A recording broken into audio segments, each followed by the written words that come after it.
Bonjour, donc on est le dimanche 31 janvier 2021 et donc dans cette séquence-là, on va parler de graphes pondérés. Donc on va définir rapidement ce qu'est un graphe pondéré et en fait développer un peu plus tard ce qu'on appelle l'algorithme de Dijkstra. Alors derrière moi, vous avez tout simplement un graphe pondéré. Donc qu'est-ce que c'est un graphe pondéré? Donc c'est un graphe dont les arêtes sont affectées. Vous voyez les arêtes ici, l'arête AC est affectée d'un coefficient positif ou d'un poids positif. D'accord? Et bien sûr, le poids, alors donc ici par exemple, j'ai un graphe, alors j'ai appelé E le sommet de départ, et donc qui correspond donc à une entrée, et j'ai appelé S la sortie. Donc E l'entrée et S la sortie. Donc la question qui nous est posée est effectivement d'abord de déterminer la chaîne la plus courte, autrement dit la chaîne dont le poids total est minimal pour aller du point E, du sommet E, au sommet S. Alors qu'est-ce que c'est une chaîne? Une chaîne, donc c'est une liste de sommets tels que chaque sommet de la liste est adjacent au sommet suivant. Exemple ici, A, C, S est une chaîne. E, B, D, C, S est une chaîne. E, A, D n'est pas une chaîne, puisque le sommet D n'est pas adjacent au sommet A. Maintenant, lorsque vous avez une chaîne, donc là, en fait, il faut déterminer la chaîne allant de E à S.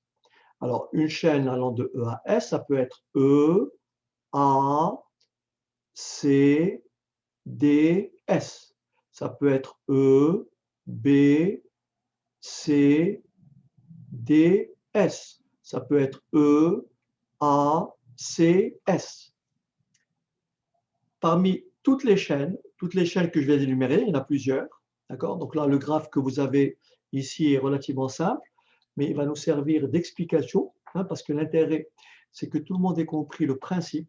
Donc, je vais essayer d'être le plus complet possible pour qu'il n'y ait pas de problème. Donc, si vous remarquez, pour aller de E à S, donc le départ et l'arrivée, si je prends la chaîne E, A, C, S, d'accord, le poids total ou la durée totale, si admettons que ça soit des points qui relient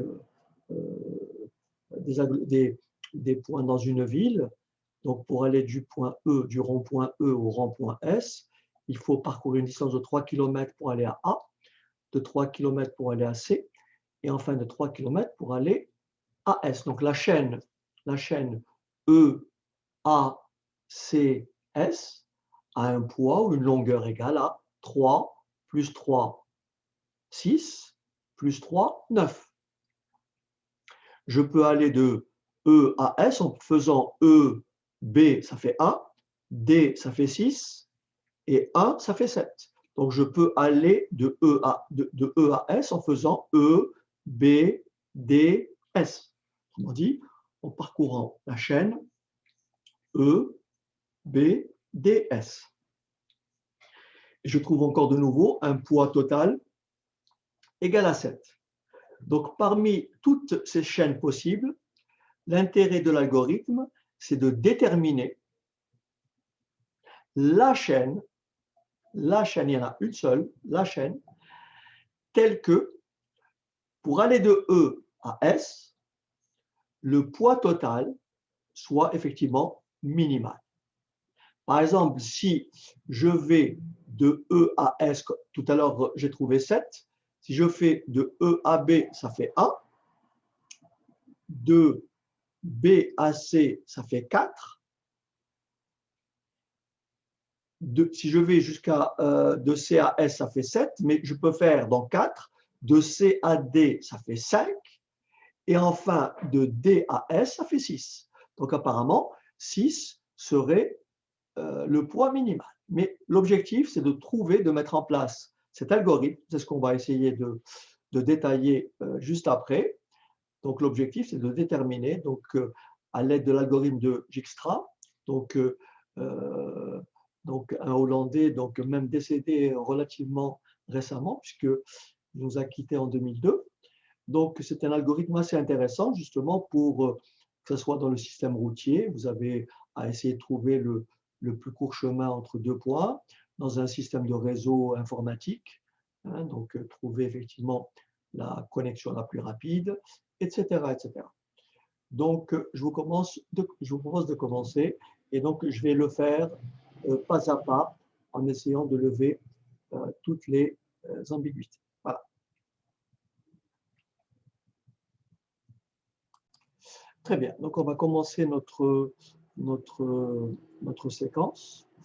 Donc, étape numéro 1. Étape numéro 1, d'abord, je vais vous donner l'énoncé que j'ai montré juste à l'instant. Donc, voici notre graphe. Et donc, on va mettre en place ce qu'on appelle l'algorithme de Dijkstra. Donc, les étapes sont les suivantes. Ici, vous avez la liste des sommets. E, A, B, C, D, S. Peu importe l'ordre dans lequel vous les écrivez, mais autant respecter un ordre alphabétique. Donc, l'objectif, c'est de trouver le chemin le plus court ou la chaîne la plus courte pour aller de E à S. Et l'avantage de cet algorithme, c'est que ici, au résultat final, je pourrais trouver toutes les chaînes les plus courtes pour aller de E à n'importe quel sommet de ce graphe. Autrement dit, ici, une fois que j'ai rempli cette case-là, j'aurai la longueur entre E, par exemple les A, entre E et B, enfin la longueur la plus courte, entre E et C, etc. etc. Alors, l'objectif, c'est donc de démarrer à E, puisque on veut que notre algorithme démarre à E. J'aurais pu démarrer à D, j'aurais pu démarrer à A, peu importe. Alors, étape numéro 1, on affecte 0. Donc, on affecte le coefficient 0 au sommet E, qui est notre point de départ. D'accord? C'est donc l'origine du graphe. Et étape numéro suivante, on va donc supposer que la longueur entre E et A, B, C, D, S est infinie. Donc là, on va donc affecter ici, on va mettre de l'infini partout. Alors ici, donc là, je vais répéter ça. Donc ici, infini.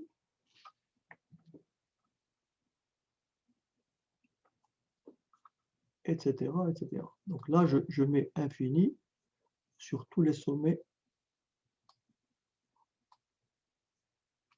Voilà.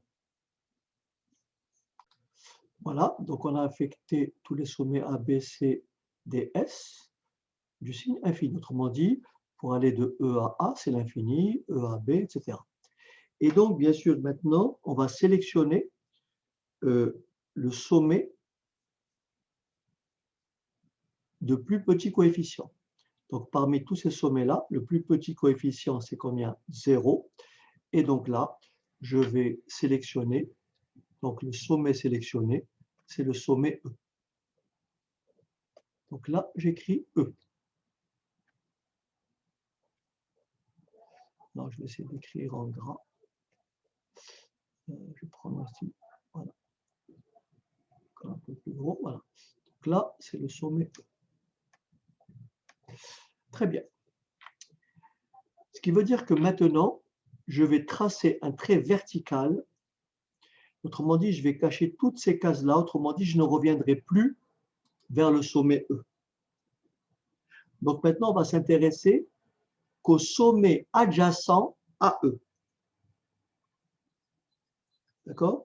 Donc on va s'intéresser, puisque mon premier sommet c'est E, donc ici, je vais tracer, alors, je vais prendre un trait, voilà, très gras, et je vais donc ici, je vais donc tracer un trait pour éliminer. Donc, je ne reviens plus au sommet. Je crois que je vais prendre un vert plus soutenu. Voilà. Très bien. J'aurais pu aussi faire comme ceci. Hein. Peut-être que c'est mieux. Voilà. Donc, je ne reviens plus au sommet. Maintenant, je dis, je suis en E. Les sommets adjacents à E sont A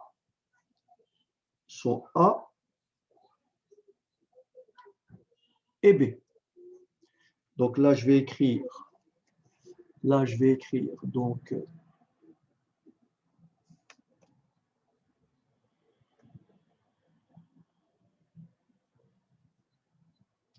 alors, comme je change, voilà. Donc les sommets adjacents à E sont A et B. Alors, pour aller vers A, donc je compte combien? Je compte, je suis parti, donc là je suis à 0, j'ai un poids égal à 3. Donc pour arriver à A, je fais 0, 0, plus 3. Et donc pour arriver à A, j'ai une chaîne de longueur 3. Alors donc je vais écrire 3. Je vais écrire 3. Mais ce qui est très important, c'est que je dis que ça fait un poids égal à 3, mais à partir de E. Donc je mets E entre parenthèses. Autrement dit, ça se lit comme ça. Pour aller de E à A, nous avons donc un chemin de longueur 3, ou une arête de poids, ou une chaîne de poids égale à 3. Maintenant, pour aller de E à B, donc je fais comme ici, je démarre à 0 pour aller de E à B, donc c'est 0, plus le poids de l'arête, plus 1, et donc ça me fait 1, donc je vais écrire en bas 1, et attention, pour arriver à B, je suis parti de E. Donc ça, c'est très important. Je suis parti de E. Bien entendu, vous avez compris, est-ce que je peux aller de E à C, de E à... Non. Donc ici, cette position-là ne change pas. Donc là, j'aurai tout simplement l'infini. Là, j'aurai l'infini. Et là, j'aurai l'infini. Pour aller de E à A, j'ai un coefficient égal à 3. Et pour aller de E à B, j'ai un coefficient égal à 1. D'accord? Et donc, on repère parmi ces deux coefficients, ce qui est logique, puisque n'oubliez pas l'objectif, c'est de trouver la chaîne la plus courte. Autrement dit, trouver la durée. Si ça, c'est des durées, si ça, c'est des distances, trouver la distance la plus courte. Donc, 3E, 3 et 1, le plus petit coefficient, c'est 1, et 1 est au sommet B. Donc là, je vais écrire tout simplement B.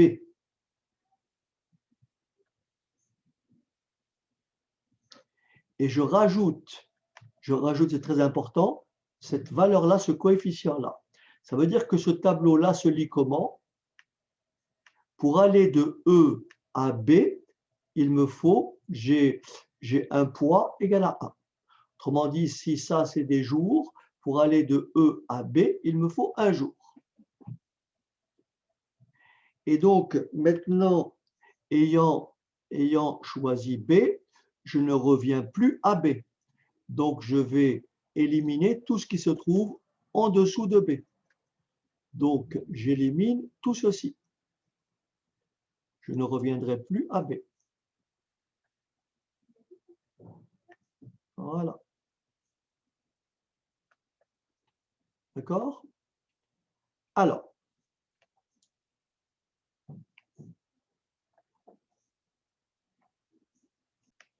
maintenant, je répète le procédé. Donc, je démarre à B. Alors, pour aller, je suis en B. Attention, je suis en B, mais j'ai déjà une distance ou un poids égal à 1. Donc, de B, je peux bien sûr aller en A. Je peux aller en C, vous me suivez? Et je peux aller en D. Donc, de B, je peux aller en A,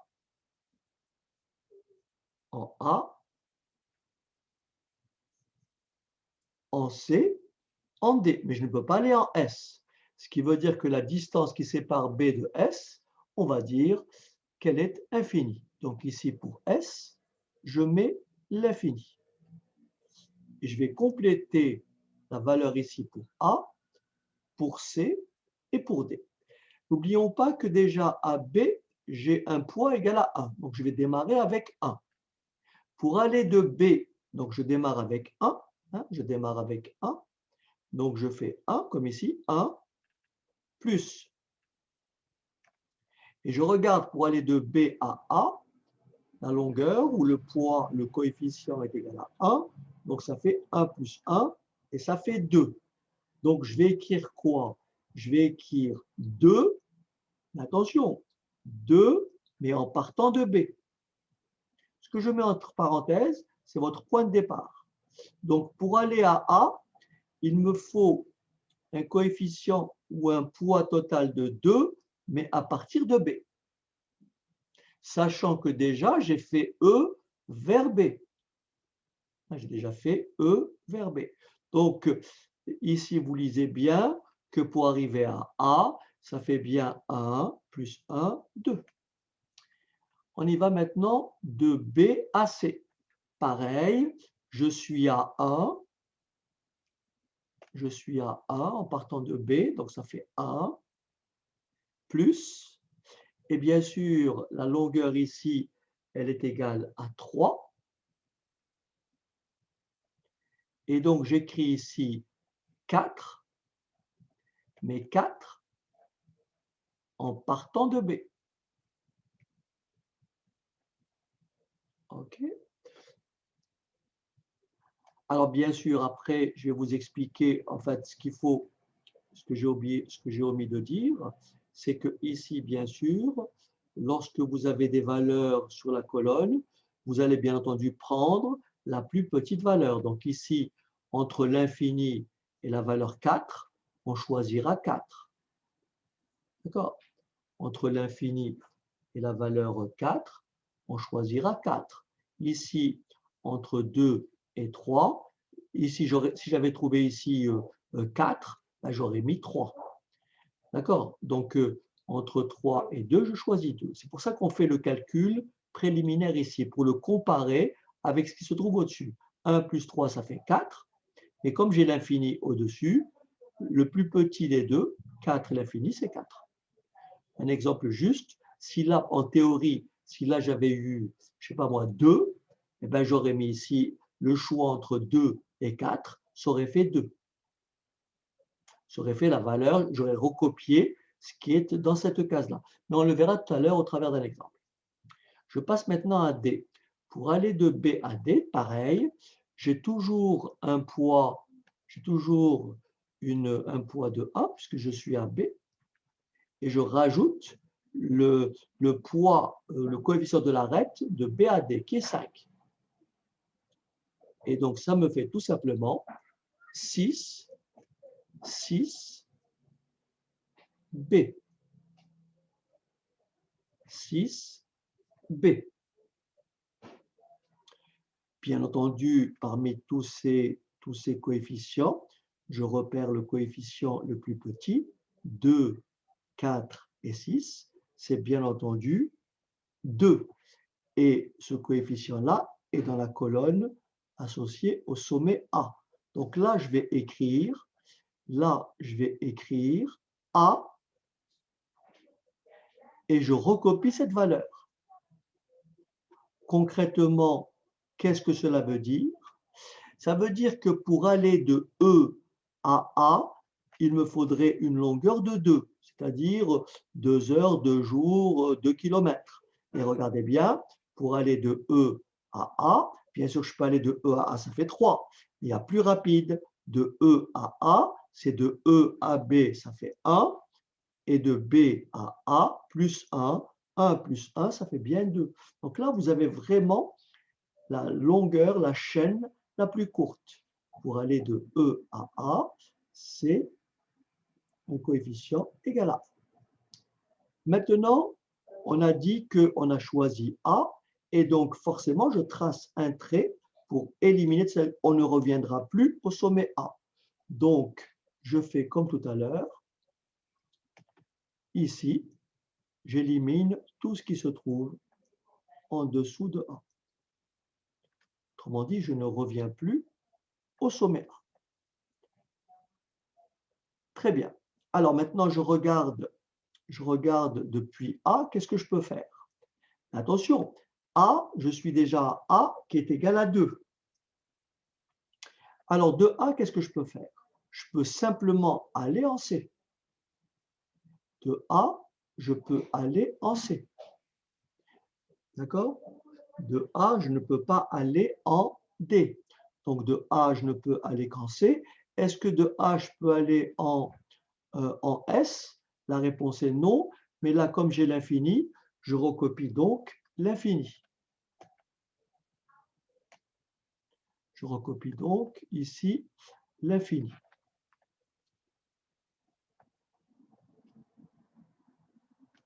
Alors attention maintenant, pour aller de A à C,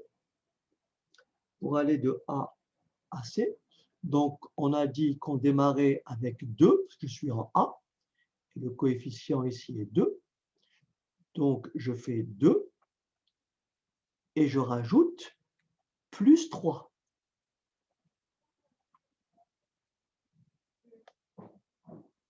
Et ça fait 5. Ça fait 5. Je compare 5 et 4 et je vois qu'il est mieux de prendre 4. Autrement dit, ici, admettons que là, si j'avais eu ici 6, ben, j'aurais écrit ici 5A.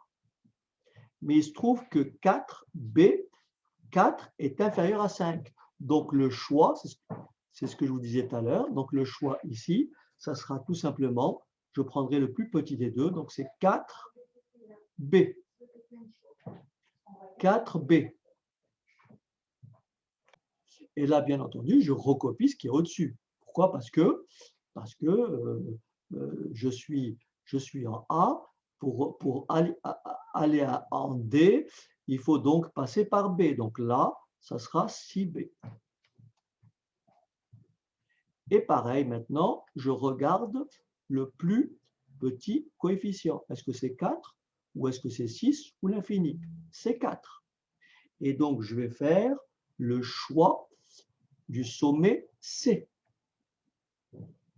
que je vais affecter du coefficient 4. Concrètement, ça veut dire que le plus court chemin de E à C a une longueur de 4. On peut vérifier. Pour aller de E à C, je peux faire E à C, ça fait 6. Et je peux faire E, B, A, C, ça fait 5. Mais je peux faire plus rapidement. E, B, C, ça fait 4. Donc, vous voyez, vous avez tout de suite la réponse. Et donc, maintenant, en fait, comme tout à l'heure, je ne reviens plus au point C. Donc là, en fait, vous répétez votre procédure tout le long. C'est ça, effectivement, notre algorithme. Donc, on répète. Donc là, je ne reviens plus en C.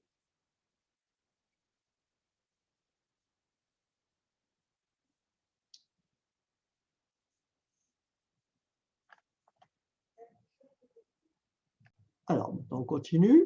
Donc, je suis en C, attention, je suis avec un coefficient égal à 4. Donc, de C, est-ce que je peux aller en D? Oui. Est-ce que je peux aller en S? Oui. Mais attention, je démarre avec un coefficient égal à 4. Donc là, pour aller en D, je fais quoi? Tout simplement 4. Pour aller en D, je fais 4 plus le poids de l'arête de C à D, qui est égal à combien? 1. Donc là, ça fait 4 plus 1, 5. Je compare 5 et 6. 5 est plus petit. Donc là, j'écris tout simplement 5, attention, et je dis, c'est en partant de C. Donc 5C. Maintenant, de C, je peux aller à S, rappelez-vous, on part toujours de C avec un poids, avec un coefficient égal à 4.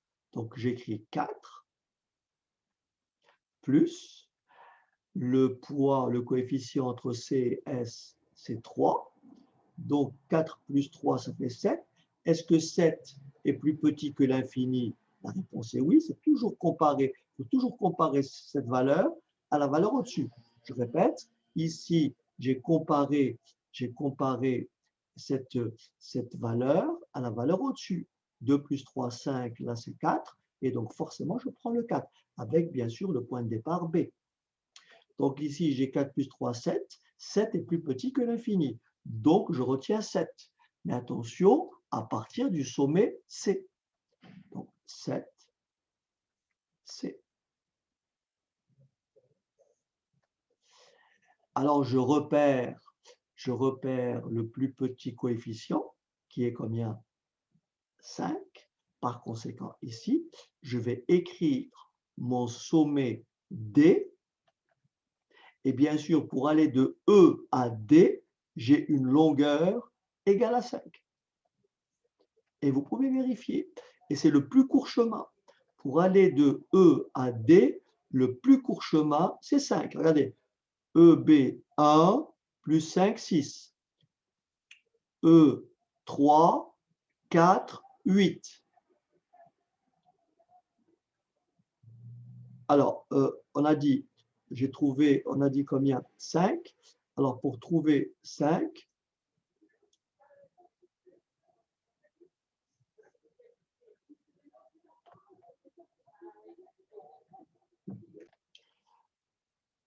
donc E, B, ça fait 1. Jusqu'à C, ça fait 4. Et jusqu'à D, ça fait 5. Voilà. 1, 4, 5. Donc, le plus court chemin de E, la chaîne la plus courte de E à D, a un poids total égal à 5. Très bien. Ce qui veut dire que maintenant, je ne reviens plus au sommet D. Je ne reviens plus au sommet D. Donc, je trace un grand trait. Et maintenant, je suis au sommet D.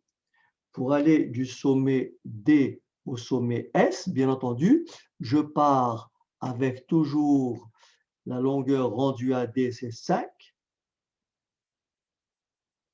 Mais pour aller de D à S, l'arête a un poids égal à 1. Et donc, ça me fait tout simplement, je compare 5 plus 1, 6, que je compare avec 7. 6 est plus petit que 7. Ça, c'est très important. C'est pour ça que je fais le calcul juste au-dessus pour pouvoir le comparer. Si là, j'avais trouvé 8, eh bien, j'aurais écrit en bas 7C. Donc là, j'ai 6. Donc, j'écris 6. Mais attention, 6 en partant de quel sommet? Du sommet D. Et maintenant, c'est terminé. Je n'ai pas d'autre choix que le sommet S. Et S, je mets ici 6. Ce qui veut dire maintenant ça veut dire que pour aller de E à S, entrée-sortie, la longueur de la chaîne est égale à 6. Maintenant, comment on fait pour retrouver la chaîne qui me mène de E à S? Par exemple, ça peut être cette chaîne E, A, C, S. Ça peut être E, B, C, D, S. Ça peut être E, A, B, C, D, S. Parmi toutes ces chaînes, quelle est celle qui me conduit pour avoir une longueur de chaîne égale à 6? Alors voilà comment on fait. On va faire une lecture. On va faire une lecture en partant du bas. On va faire une lecture en partant du bas et en allant vers le haut. D'accord? Alors, la démarche est tout simplement celle-ci. Regardez bien. Vous dites, donc, j'écris mes sommets en partant de la fin. Donc, j'écris S. Non, je vais prendre un trait plus gras. Donc, S. Et vous dites, pour arriver à S, je suis parti d'où? Ben, je regarde. Pour arriver à S, je suis parti de D. Donc, j'écris D. Ensuite, vous dites, pour arriver à D, je suis parti de quoi? Ben, de C. Pour arriver à C, je suis parti de quoi? De B. Et pour arriver à B, je suis parti de quoi? Ben, de E. Par conséquent, la plus courte chaîne de E à S, d'accord? Par conséquent, la plus courte chaîne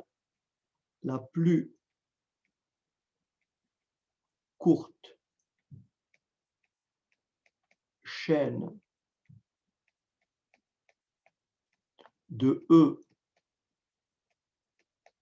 à S est deux points E, B, C, D, S. E, B, C, D, S. Donc, si je prends un trait, je ne sais pas si je peux le faire.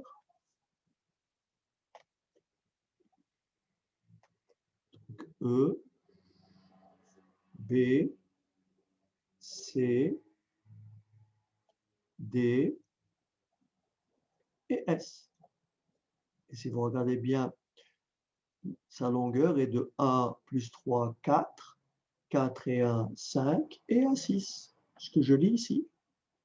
Si on me demande quelle est la chaîne la plus courte de E à D, par exemple, quelle est la chaîne la plus courte de E à D? Hein, la chaîne la plus courte de E à D. Ben, je regarde tout simplement ici la longueur de la chaîne D. Pour aller de E à D, ça fait 5. Et donc, je procède comme ceci. La chaîne la plus courte de D. Donc, vous dites pour arriver à D. Donc, pour arriver à D, je suis arrivé à D comment? À partir de C. Et pour arriver à C, c'est à partir de B. Et pour arriver à B, c'est à partir de E. Donc, la chaîne la plus courte en partant de E vers D, c'est E, B, C et D. Et sa longueur, vous pouvez vérifier E, B, C, D, sa longueur. Alors, E,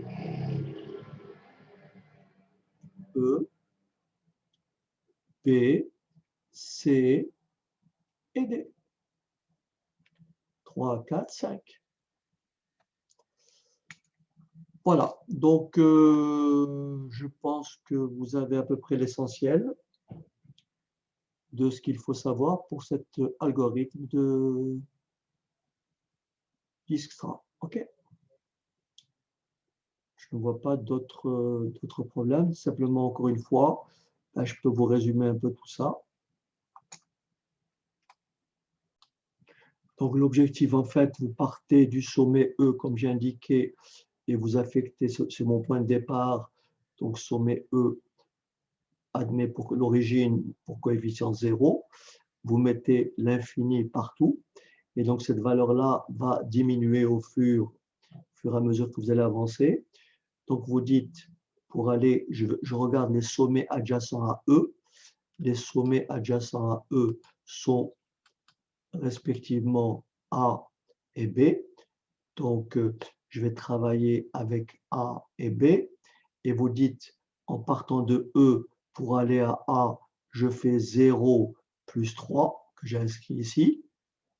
Et je compare 0 plus 3 avec l'infini. Je vois que 3 est plus petit que l'infini, donc je garde 3.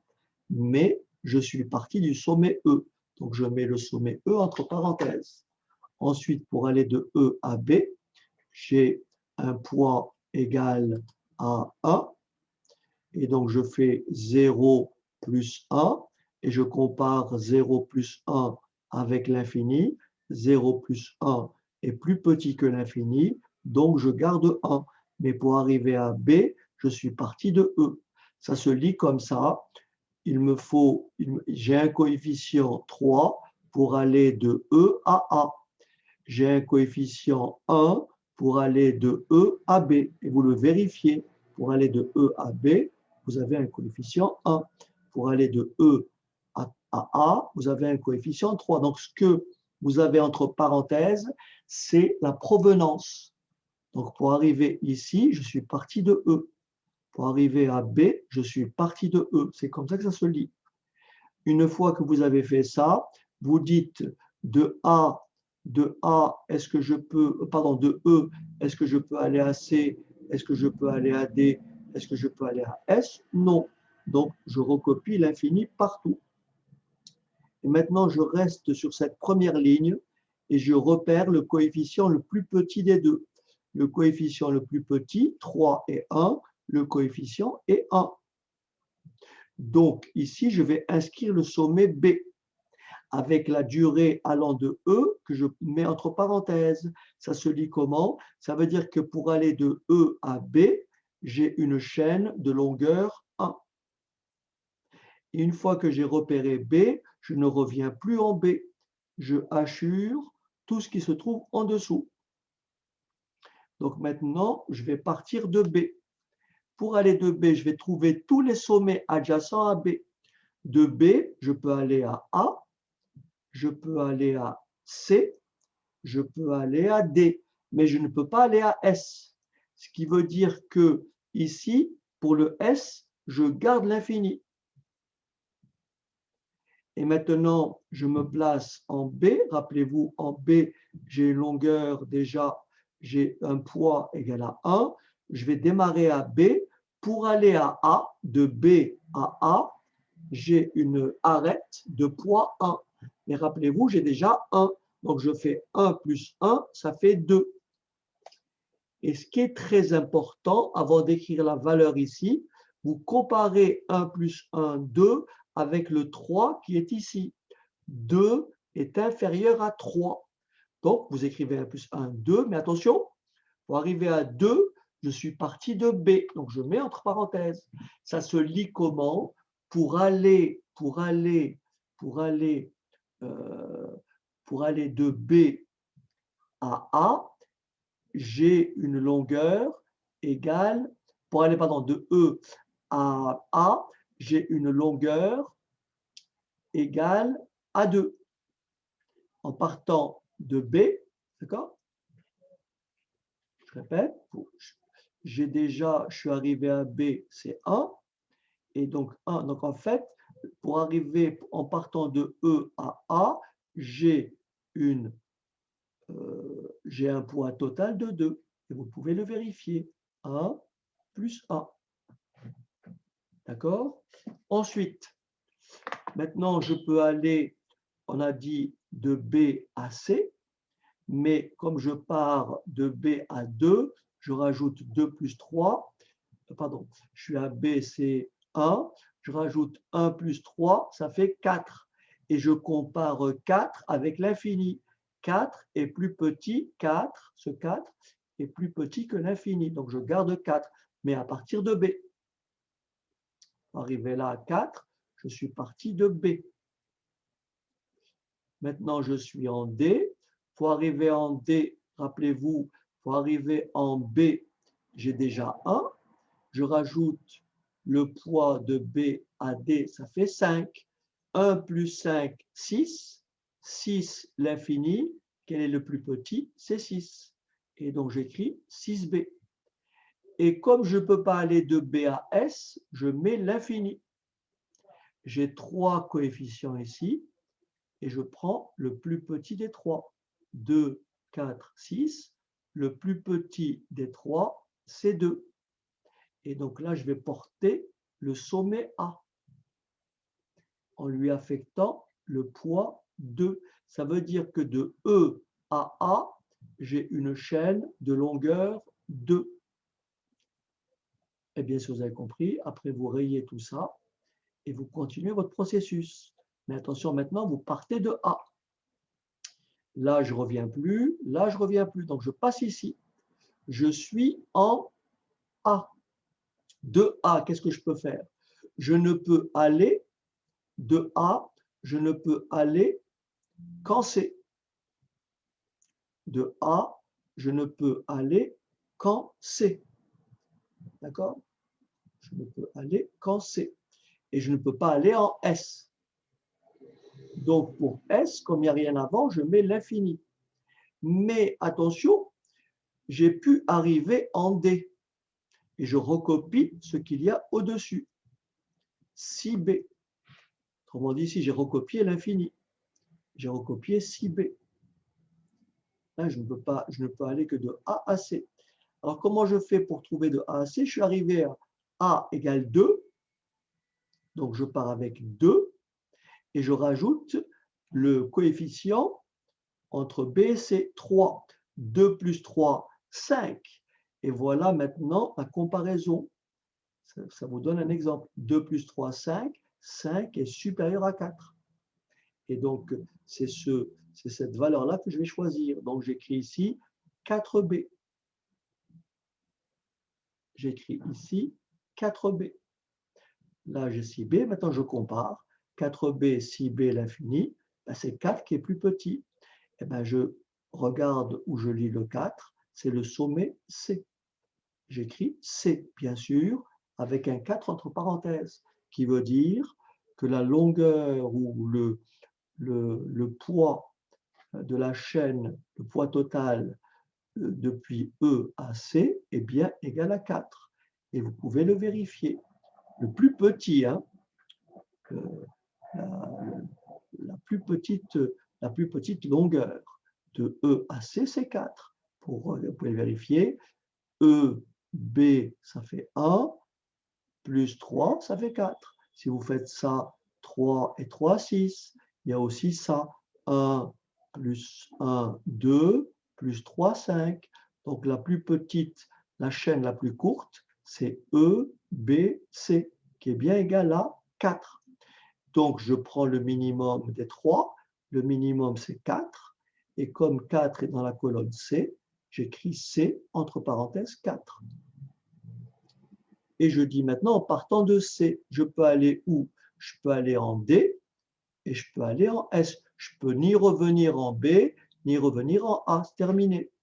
Donc, je suis en C. Alors, je suis en C, c'est 4. Je peux aller en D, 4 plus 1, ça fait 5. Je peux aller en S, 4 plus 3. Alors maintenant, je compare. 4 plus 1, 5. Et là, j'ai 6. Et je vous l'ai expliqué, 4 plus 1 est 6. Le plus petit, c'est 5, mais 5 à partir de C. Là, 4 plus 3, 7. À comparer avec l'infini, ça reste 7. Je compare ce coefficient 5 et 7. Le plus petit, c'est 5. Et le sommet que je lis, c'est D. Et maintenant, je hachure. Maintenant, je pars de D. Je pars de D, je ne peux aller que vers S. Mais je pars de D avec 5. Pour aller vers S, je fais 5 plus 1, 6. Je compare le 6 et le 7. 6 est plus petit que 7. Et donc, j'écris maintenant 6D, donc j'écris mon sommet S et je reporte la valeur qui est là. Voilà. OK, ben, n'hésitez pas donc à commenter. Je vous dis donc à une prochaine séance. À bientôt.